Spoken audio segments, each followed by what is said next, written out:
তারপরে চলে আসি ওদের টাইফুন সিরিজের 5 ফ্যানের যে কেসিংটা রয়েছে এটা। নর্মালি আমরা একুরিয়াম কেসিংয়ের মধ্যে অনেক ভেরিয়েন্ট দেখতে পাই। লাস্ট কয়েক বছর একুরিয়াম কেসিং মার্কেট জুড়েই রক করতেছে। মার্কেটে মোটামুটি মানে 10টা পিসের মধ্যে 2টা মানে মিনিমাম 8টা পিসি বিল্ড হচ্ছে, যেটা হচ্ছে একুরিয়াম কেসিং দিয়ে। তো সেটারই প্রেক্ষাপটে ওরা এই ক্যাবিনেটটা নিয়ে আসছে। ওরা আর এর বাইরেও এদের কেসিং ছিল, যেমন ভেলোটোপের V900 ছিল, V300 ছিল, এগুলো কাছাকাছি ছিল।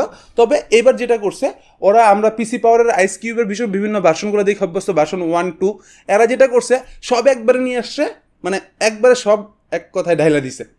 কেন ঢাইলা দিছে বলতেছি, বিকজ 5 ফ্যান ইনবিল্ট সহ, ইনফিনিটি ফ্যান সহ, এই ইনফিনিটি ফ্যান না, 5টা ইনবিল্ট ফ্যান সহ, সামনে ফুললি ফ্রেমলেস, মানে আইস কিউবের ভার্সন 2, পিসি পাওয়ারের আইস কিউবের ভার্সন 2, এর কাছাকাছি আপনি মিস্ট্রি বক্স দেখতে পারেন। মানে যারাই